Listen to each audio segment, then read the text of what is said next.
오늘 주시는 하나님 말씀은 사도행전 9장 10절에서 19절입니다.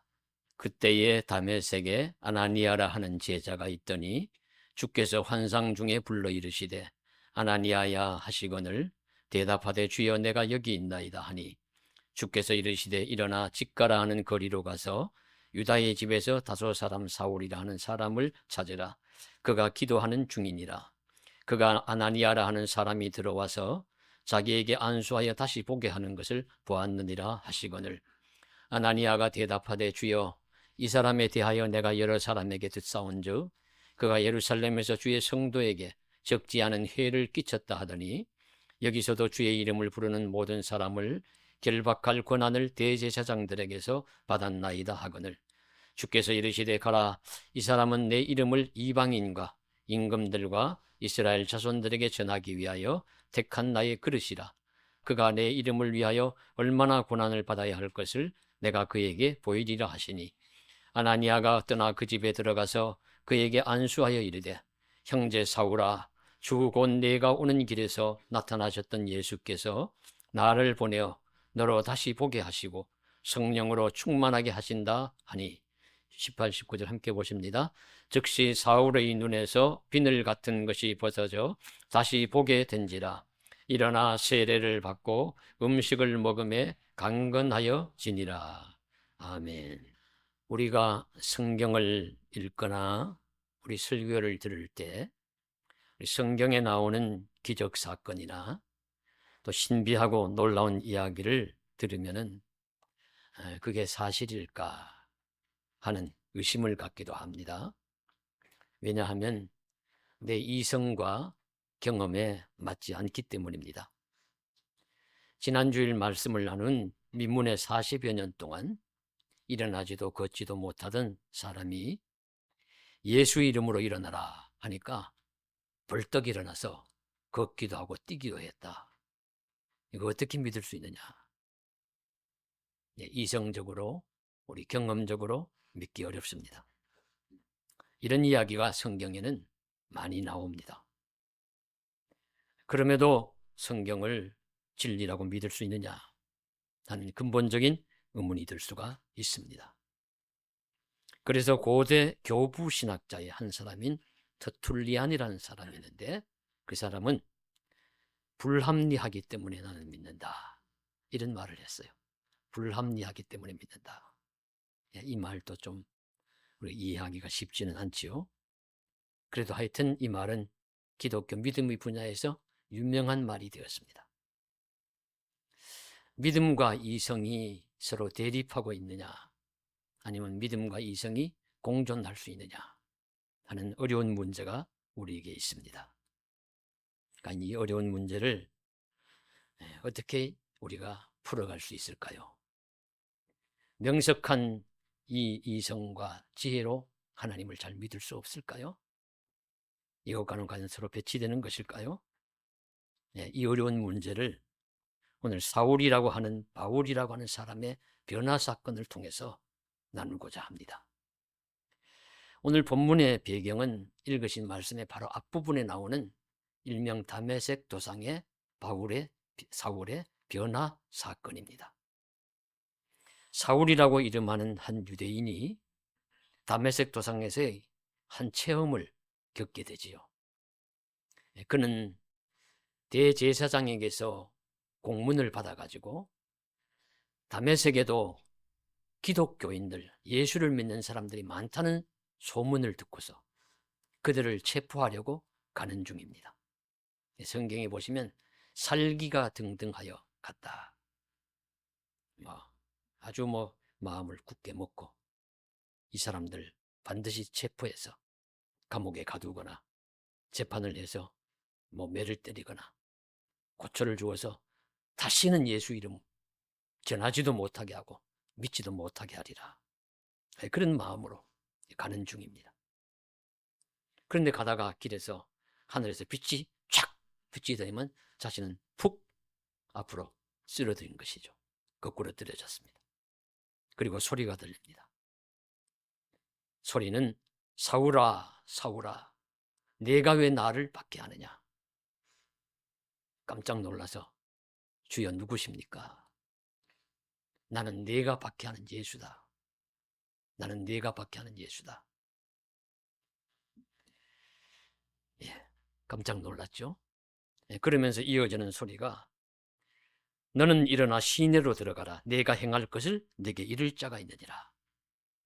이렇게 말씀이 들려오고 자신은 눈은 떴지만 앞이 안 보입니다.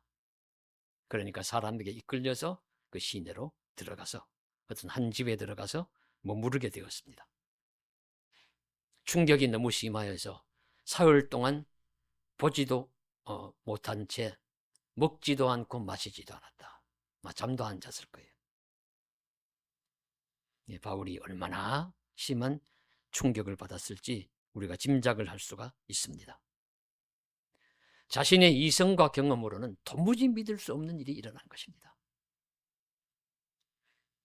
그를 비춘 강한 빛의 정체는 무엇이며 그에게 들린 소리의 정체는 누구의 소리입니까? 빛은 그 예수의 빛이 나타나심을 의미하는 빛일 것이고 그 소리는 들려는 음성은 내가 받게 하는 예수다라는 소리를 들었습니다. 바울이 얼마나 놀랐겠어요. 바울이 지금 자신이 알고 있기는 자신이 믿고 있기는 예수라는 자는 이미 이전에 십자가에 달려서 죽고 사라진 다음입니다. 그런데 기독교인이란 자가 예수 믿는 자들이란 자들이 거짓말을 지어내어서 예수가 다시 살아났다. 예수는 살아계신다고 증거를 하니까 이런 자들을 이렇게 혹세무민하는 자들은 내가 체포해서 세상과 사람과 격리를 시켜요. 이게 옳은 일이라고 믿고 살아가는 사람. 그렇게 하는 것이 옳다고 생각하면서 진행하고 있는 그 사울, 바울이었습니다. 그랬던 그 앞에 갑자기 큰 빛이 내려져서 쓰러지게 되고 앞이 보이지가 않게 되고 소리는 들려가지고 나는 내가 받게 하는 예수다. 이렇게 이야기를 들으니까 얼마나 놀랐을지는 우리 짐작이 갑니다. 충격을 많이 받았을 것입니다. 그래서 그는 사람들에게 이끌려서 이해할 수도 없고 믿을 수도 없어. 이 일이 어떤 일일까 생각하면서 기도하면서 밤낮 3일을 먹지도 자지도 마시지도 않으면서 있는 것입니다. 이때 받은 충격과 놀라움이 사울이 변화하는 계기가 되었습니다. 사울이 변화하는 시초가 되었습니다. 그래서 성경학자들이 바울의 삶을 연구하면 다메섹 이전의 삶과 다메섹 이후의 삶으로 나누어 이야기를 합니다. 바울에게 놀랍고 획기적인 변화가 일어나는 그 시기점이 바로 오늘 말씀의 앞부분에 나오는 다메섹 도상의 체험 사건입니다. 이 사건은 여기서 끝나는 것이 아니라 이어집니다. 오늘 읽으신 말씀대로요. 환상 중에 예수님이 말씀하신 이런 내용이 있습니다. 일어나 시내로 가라. 그러면 바울 내가 행할 것을 무엇을 내가 할 것인지를 말해 줄 자가 나타날 것이다. 내게 이를 것이다.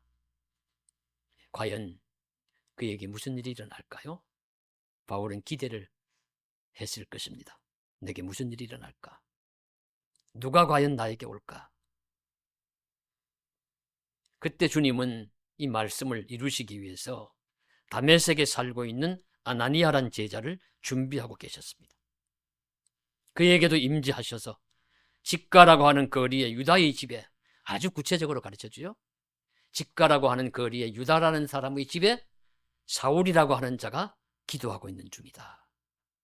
내가 그에게 가서 안수하여 그를 보게 하고 그리스도인 되게 하라 하는 말씀을 주님께서 하셔서 그를 설득시켜서 그에게 보내십니다. 그래서 이 아나니아라는 자가 사울을 찾아가서 그에게 안수하고 내가 오는 길에서 나타나셨던 그 예수께서 나를 보내어서 너를 다시 보게 하신다. 그러니까 눈에 비늘 같은 것이 벗겨지게 되고 다시 보게 되었습니다. 세례를 받고 기독교인이 되었다는 의미죠. 그래서 음식을 먹고 다시 강건하게 되었다고 성경은 전하여 주시고 있습니다. 이것이 기독교 역사상 가장 중요한 사건 중에 하나입니다. 예수님의 십자가와 부활, 오순절 마가의 다락방의 성령 체험, 그리고 이 다음에 아마 큰 사건이라고 보면은 이 바울의 담메색 도상의 체험 사건이에요. 이 사건이 너무도 기독교에 큰 영향을 미쳤기 때문입니다. 예, 오늘 우리가 함께 듣고 읽으신 이 말씀에 주시는 의미가 무엇일까요? 그냥 세 가지로 정리해 보겠습니다. 첫째는 사람이 걷는 길이 하나님의 예정과 섭리 가운데 있다는 사실을 가르쳐 줍니다. 사울은 예수 믿고 싶지 않았어요. 예, 잘 보시는 대로 사울은 예수 믿고 싶은 사람이 아닙니다. 그가 결코 기독교인의 길을 가는 것을 원하지 않았습니다. 그런데 자신의 원함과는 달리 강력한 힘으로 도저히 항거할 수 없는 능력에 의해서 그가 기독교인이 되도록 하나님이 이끄셨습니다. 그는 하나님께, 예수님께, 성령께 이끌림을 받았습니다.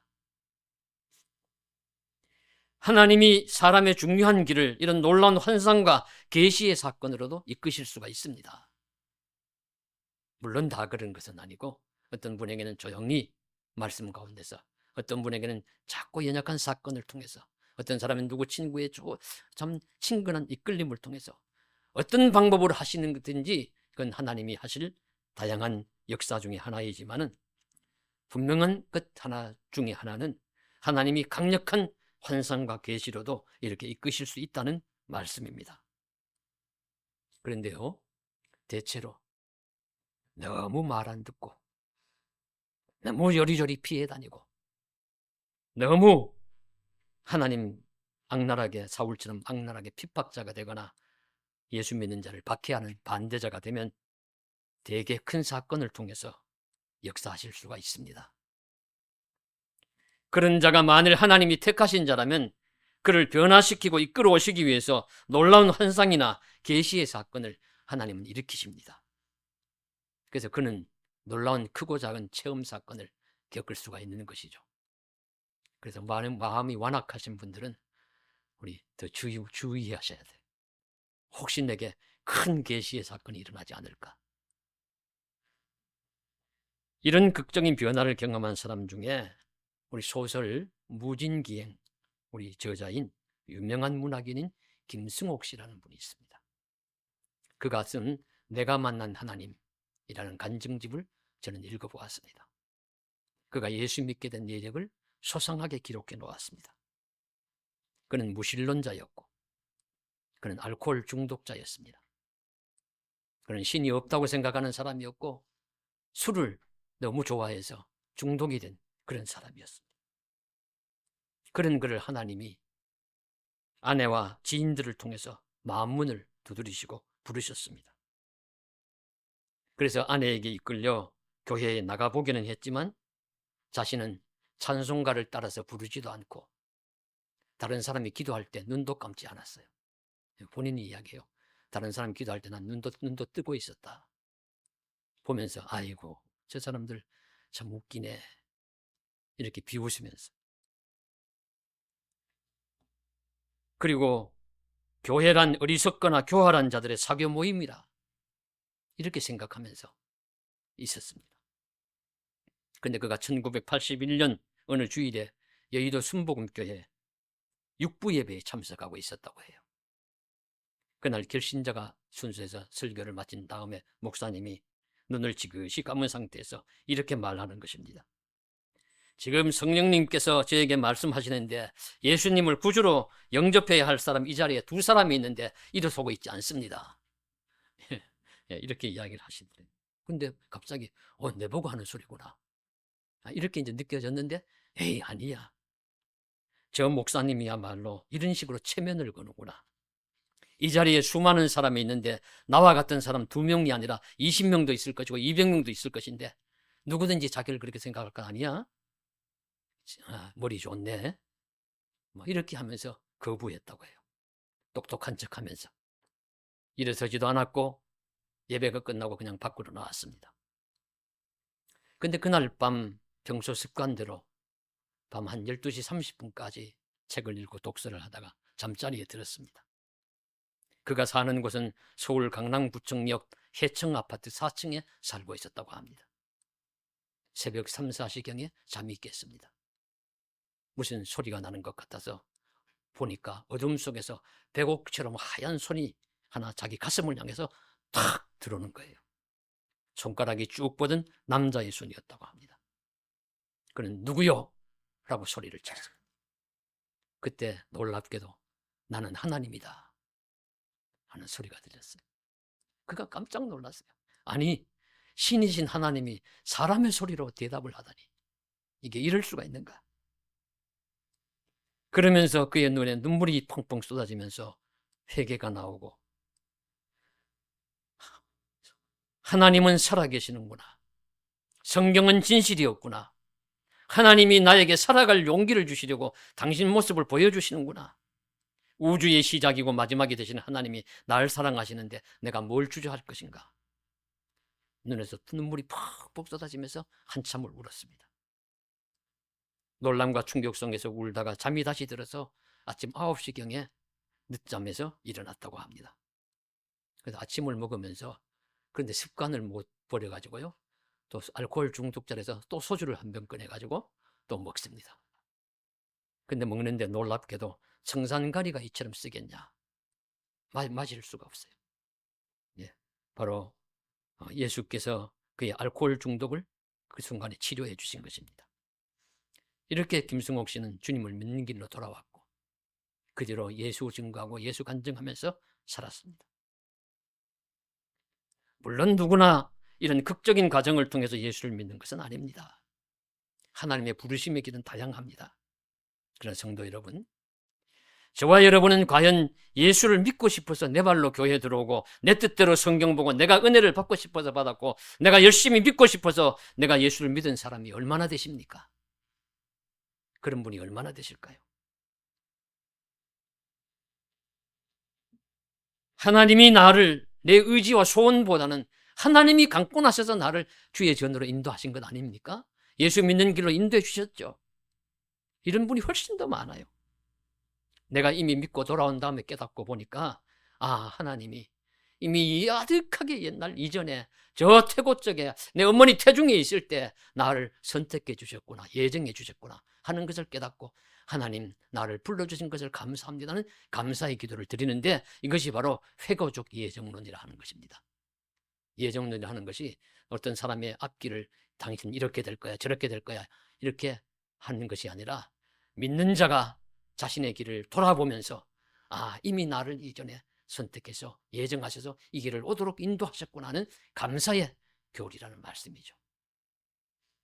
그래서 사도 바울은 에베소서에서 이미 창세전에 그리스도 안에서 우리를 택하사 그 기쁘신 뜻대로 우리를 예정하사 예수 그리스도로 말미암아 자기의 아들들이 되게 하셨으니, 이미 창세전에 하나님이 우리를 택하셔서 자기의 아들들이 되게 하셨다고 말씀을 하십니다. 고백을 합니다. 그래서 믿음의 길에 들어온 사람은 알아요. 아, 하나님이 날 택해 주셨구나. 이미 날 사랑하셔서 오래전에 이미 날 예정해 주셨구나. 그렇게 깨닫고 감사하는 것입니다. 하나님이 강하신 손길로 나를 믿는 자로 하나님의 자녀로 택하시고 부르셨습니다. 이미 아득한 옛날에 태고적에 이미 날 부르셨습니다.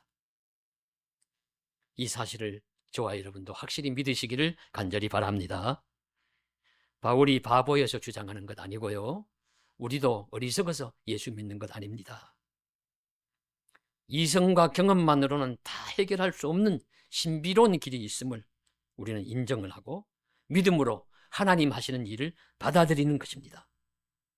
그렇다고 이성과 경험, 지혜 다 멀리 버리는 것 아닙니다. 버리는 것이 아니고, 나의 밝고 명석한 이성으로 깨달아도 주님의 자녀가 되었고 확실히 나는 주님이 나와 함께 계시고 나를 사랑하신다는 사실을 믿을 수가 있습니다. 이제 우리도 예수의 십자가 은혜로 영생길을 걸으며 믿음을 가지고 살아가는 성도가 되었다는 이 진실을 믿으시고 기쁨과 감사로 받아들이는 저와 여러분 되시기를 주님의 이름으로 축원합니다. 둘째로는 주님이 그 강력한 은혜와 능력으로 사람을 완전히 변화시킨다는 진실을 가르쳐 주십니다. 사람이 변화할 수 있는가 하는 것도 논란거리 중에 하나죠. 사람이 변화하는 것은 기적입니다. 병 낫고 어떤 우리가 믿기 어려운 역사가 일어나는 것만 기적이 아니라 사람이 변화하는 것도 기적입니다. 그만큼 사람이 변화하기 어렵다는 거예요. 그런데 우리가 성경 말씀에 입각해서 볼 때 하나님의 강력한 은혜가 임하면 사람은 변화한다고 보는 것이 합당합니다. 바울의 경우를 보십시오. 얼마나 놀라운 변화가 일어났습니까? 오늘 읽으신 말씀에 우리 18절 말씀, 즉시 사울의 눈에서 비늘 같은 것이 벗어져 다시 보게 된지라 일어나 세례를 받고 음식을 먹으며 강건하여지니라 하는 말씀 속에는 많은 엄청난 변화의 내용이 숨어 있습니다. 비늘 같은 것이 떨어져 다시 보게 되었다. 육신의 눈이 낫게 되었다는 표현인데 그것만 의미하는 것이 아닙니다. 그는 새로운 눈을 뜨게 되고 새롭게 세상을 보고 하나님과 예수님을 보게 되었습니다. 인생관이 바뀌고 세계관이 바뀌고 가치관이 바뀌는 역사가 일어났습니다. 그는 예수를 믿음으로써 세례를 받음으로써 골수 유대교인에서 신실한 기독교인이 되었습니다.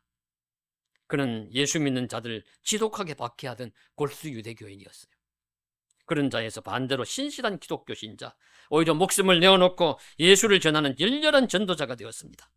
그가 강건하여 지금은 육신의 강건만이 아니라 진정으로 영적으로 더 강건하여져서 세상이 감당치 못할 인물이 되었습니다.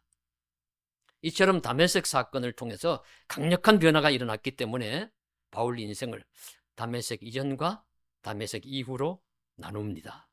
이전은 유대교인이었지만 이제는 기독교인이 되었고요.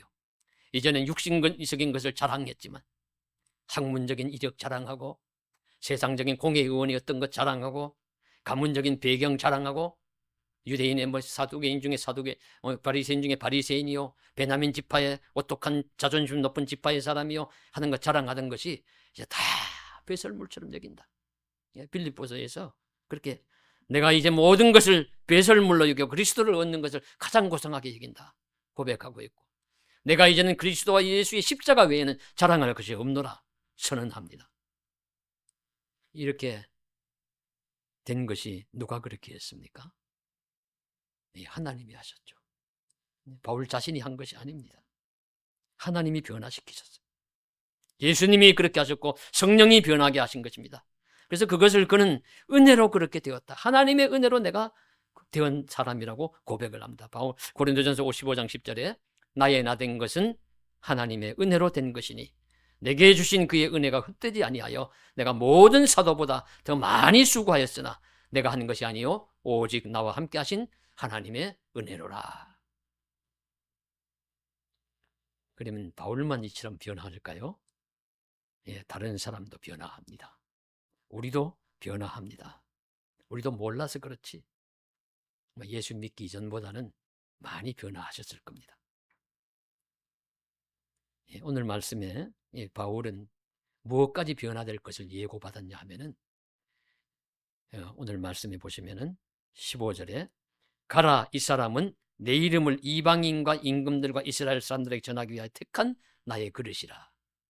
바울이 예수 믿는 것으로 부르심을 받은 것뿐만 아니라 이미 놀라운 전도자 선교사가 될 것도 예고받았어요. 예정받았어요. 바울의 경우는 선교사, 전도자 그릇이었습니다. 하나님의 이끄심 덕분이죠. 그래서 바울이 이 사실을 깨닫고는 고린도전서 9장 16절에 이렇게 이야기합니다. 내가 복음을 전할지라도 자랑할 것이 없음은 내가 부득불할 일입니다. 만일 복음을 전하지 아니하면 내게 화가 있을 것이로다. 하나님의 은혜로 말미암아 지음받고 선택받고 예정된 자로서 복음을 전한 자로서 그런 그릇이 되었기 때문에 마땅히 복음을 전하는 것이 내가 할 일이고 이건 자랑거리가 아니에요. 그렇게 하지 않으면 내가 도리어 화가 있을 것이고 내가 그렇게 하지 않으면 내가 살아있는 것 같지 않고 그렇게 하지 않으면 내가 삶의 의미가 없고 그런 존재가 된 것입니다. 그의 그릇에는 복음을 가득 담았기 때문에 복음을 전하는 도구가 나는 되었다고 자각합니다. 사람은 하나님이 맡기신 그 일을 할 때에 그가 살아가는 것 같습니다. 그의 삶과 보람과 가치를 느낍니다. 그래서 복음 전함도 바울의 자랑거리가 아니라 마땅히 해야 할 일이고 하나님의 은혜요, 하나님이 주신 선물입니다. 그래서 우리도 하나님의 은혜로 변화될 수 있다는 사실을 믿으십시오. 그리고 변화된 나는 무엇인가 주를 위하여 잘할 수 있는 한두 가지는 주셨음을 우리 믿어야 합니다. 우리 역시 하나님의 택한 그릇이 틀림없습니다. 무엇을 담는 그릇일까요? 믿음과 사랑과 소망, 복음, 아름다운 것들, 가치 있는 것들을 담은 은혜의 그릇이 되어서 하나님께 영광을 돌리며 기이 쓰임받는 저와 여러분 되시기를 간절히 축복합니다. 셋째로 바울도 아나니아도 하나님의 계시와 말씀 앞에서는 순종이 정답이다. 순종이 정답이다 하는 사실을 우리 깨닫게 해줍니다.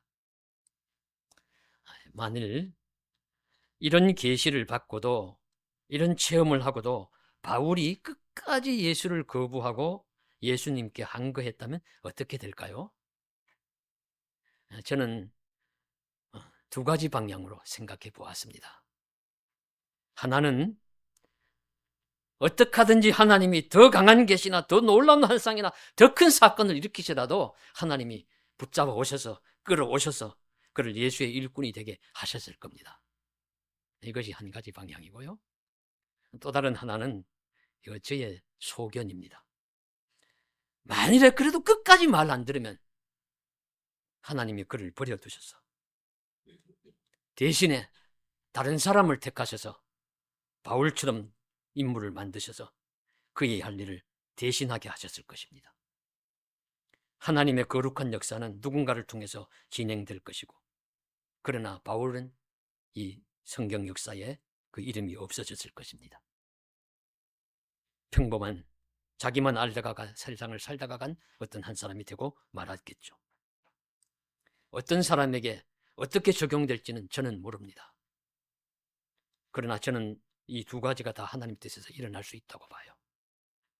어떤 사람은 끝까지 고집하면 내버려 두어서 그냥 자기 길 갈 수도 있고, 어떤 사람은 그럼에도 불구하고 하나님이 더 강력한 힘으로 붙잡아 오셔서 주의 일을 지키실 수도 있을 것입니다. 그러나 분명한 것 한 가지는 하나님이 택한 사람이면 옳은 길에 말씀을 따르는 길이 어렵더라도 순종할 것이라고 봅니다. 에스더서를 보면 구약사의 성경이에요. 모르드게가 왕후가 된 에스더에게 권하는 장면이 나오죠. 유대인들이 파사 왕국에서 하만의 계략에 모두 죽음의 위기를 당하게 되었습니다. 이때 이것을 되돌릴 자는 에스더밖에 없다고 생각이 모르드게에게 들었습니다. 그래서 에스더에게 내가 왕 앞에 나가서 이 민족의 구원을 위해서 구하라고 요구합니다. 그때 모르드게가 강력하게 하는 말이 이것입니다. 에스더서 4장 14절 나오는 말씀인데, 이때에 내가 만일 잠잠하여 말이 없으면 유다인은 다른 데로 말미암아 도임과 구원을 얻으려니와 내와 네 아버지 집은 멸망하리라. 내가 왕위의 위를 얻은 자리를 얻은 것이 이때를 위함이 아닌지 누가 알겠느냐. 이때 에스더가 거절할 수도 있었어요. 아이고, 오라버니 사실 사촌 오빠입니다. 모르드게는 아버지 같은 사촌 오라버니인데 그 말 안 되는 소리 하지 마시오. 왕실의 법도를 몰라서 그렇지, 이 왕실의 법도가 왕후일지라도 왕이 부르지 않고 내 맘대로 나갔다간 죽어요. 죽고 말아요. 죽임을 당할 수밖에 없어요. 라고 하면서 거절할 수도 있습니다. 그런 위험을 내가 어떻게 감수하란 말이오. 그러나 에스더는 이렇게 대답합니다. 수산궁에 있는 유다인을 다 모으고 나를 위하여 밤낮 3일을 금식하며 기도해달라. 나도 그렇게 하고 왕 앞에 나아가리니 내가 죽으면 죽으리이다. 에스더가 모르드게의 말을 하나님 말씀으로 여겼습니다. 순종하며 나아갑니다. 결국 에스더의 요청이 받아들여지고 유다인은 구원을 얻고 하만과의 전쟁에서 모르드게와 에스더가 승리하게 됩니다. 결국 하나님이 택한 사람이면 하나님의 계시와 말씀 앞에 순종하게 되어 있습니다. 오늘 말씀에 아나니아라는 제자도 그렇습니다. 어떤 면에서는 주의 계시가 임할 때 거절할 수가 있어요. 아이고 주님 무슨 소리입니까? 그 사울이란 자 소문 들어보니까 보통 무서운 사람 아닌데요. 그저 믿는 자라고 하면 다 붙잡아가고 체포하고 악랄한 박해자인데 내가 그 사람인데 어떻게 갑니까? 할 수도 있었지만 그는 나의 택한 그릇이다. 내가 그에게 그가 얼마나 고난을 받을지 내가 보여주리라. 가라고 완곡하게 주님이 재차 설득하실 때 그는 말씀을 받아들입니다. 그래서 가지요. 가서는 완전히 바뀌었어요. 가서 형제 사울아 하면서 안아주듯이 안아주고 보지 못하는 사울을 향해서 간절히 안수하며 눈을 뜨도록 기도해주고 그가 예수 믿는다 내가 그러면 내가 예수 믿겠나로 고백을 했을 것입니다. 하니까 그에게 세례를 주고 예수 믿는 자가 되게 했습니다.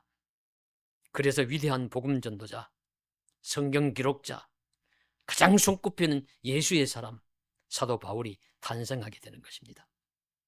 바울도 주의 환상과 계시에 대하여 순종하였지만 바울을 이끄도록 지명받은 아나니아의 순종도 한 몫을 감당했음을 우리는 알 수가 있습니다. 그래서 우리는 내 생각과 다르더라도 나의 선이해와 차이가 나더라도 분명한 주님의 말씀이라면 순종해야 합니다. 그래서 믿음의 길에는 순종이 정답입니다. 그러면 이제 다시 처음 물음으로 한번 돌아가 보시죠. 우리 말씀드린 바와 같이 불합리하기 때문에 나는 믿는다 라는 터툴리안의 말은 이렇게 해석할 수 있습니다. 불합리가 아니라 불가능하기 때문에 확실하다. 뭐라고요? 불가능하기 때문에 확실하다. 불가능하다는 것은 사람이 보기에 내가 보기엔 불가능하다는 것입니다. 그러나 하나님 앞에서는 확실한 사건입니다. 하나님은 전지전능하신 분이시기 때문입니다. 불가능하기 때문에 우리는 확실합니다. 하나님의 전지전능하심을 믿는다면 성경을 믿고 하나님이 하신 일들을 다 믿을 수가 있습니다. 인간의 관점에서는 불가능한 일이지만 하나님은 하실 수 있기 때문에 확실한 것입니다. 그래서 하나님이 사람이 되심이나 예수님의 십자가 부활 사건이나 성경에 나오는 여러 기적의 사건이나 완전히 바울처럼 이렇게 변화되는 이런 놀라운 사건들은 이성적이냐 아니냐의 질문이 아니라 그것이 그런 문제가 아닙니다. 합리적인 문제가 아니라 하나님이 하실 수 있느냐 없느냐에 대한 문제입니다. 그러면 하나님이 전지전능하신 분이라고 믿는다면 이런 일들은 다 주 안에서 일어날 수 있는 일입니다. 그래서 하나님의 능력에 대한 믿음의 문제입니다. 이 사실을 깨닫고 우리는 하나님이 살아계시고 하나님이 전지전능하신 분이심을 믿는다면 성경의 사건은 진실이라고 고백할 수가 있고 인간으로서는 불가능하지만 하나님은 하실 수 있기 때문에 그분이 하신 일은 모두 진실임을 확실히 믿을 수가 있습니다. 그래서 우리 처녀의 몸으로 아기가 낳는다고 천사가 이야기할 때 마리아 본인이 못 믿었어요. 내가 처녀인데 어찌 그런 일이 일어날 수 있습니까? 천사가 이렇게 대답합니다. 대저 하나님의 말씀은 능하지 못하심이 없느니라. 부자가 하나님의 나라에 들어가는 것은 낙타가 바늘기로 들어가는 것보다 어렵다 말씀했습니다. 그러니까 제자들이 그렇게 어려운 일이 어떻게 일어날 수 있습니까? 주님이 말씀하십니다. 마태복음 19장 26절에 사람은 할 수 없으나 하나님께서는 다 하실 수 있느니라. 하나님은 하실 수 있습니다. 그래서 우리의 생각에 합치되느냐 아니냐가 아니라 전지전능하신 하나님의 말씀이 분명하다면 그 말씀은 분명히 진리이기 때문에 우리는 순종하는 것이 옳습니다. 그래서 바울도 아나니아도 오늘 계시와 환상에 대해서 순종함으로써 옳은 길, 진리의 길을 갔습니다. 그것은 순종으로 나타났습니다. 그 순종의 길을 갔기에 바울은 기독교 역사에서 별과 같이 귀한 인물이 되었고 아나니아도 바울을 주님께로 돌아오게 쓰임받은 귀한 인물이 됨으로써 오늘도 우리는 기억하며 그의 순종의 길을 책임질하는 것입니다. 우리도 이와 같이 귀하게 쓰임받을 수 있는 하나님의 사람들이 되시기를 주님의 이름으로 간절히 축복합니다. 기도드리겠습니다. 사랑하는 하나님, 하나님을 믿기에 하나님이 하신 일들을 우리는 믿습니다. 예수님이 하나님의 아들이심을 믿고 그분이 주신 영생의 길, 구원의 길에 우리가 참여하게 됨을 감사함으로 믿음으로 받아들입니다. 그런 역사가 일어나게 하여 주옵시고 하나님의 섭리와 귀하신 사용하심에 쓰임받았사오니 주여 우리의 사역하는 앞길도 선하게 인도해 주옵시고 변함없이 주님 복되게 귀하게 인도해 주시옵소서. 주님이 도우시는 은혜의 세월을 잘 살아갈 수 있도록 축복해 주시옵소서. 예수님 이름으로 간절히 기도드리옵나이다. 아멘.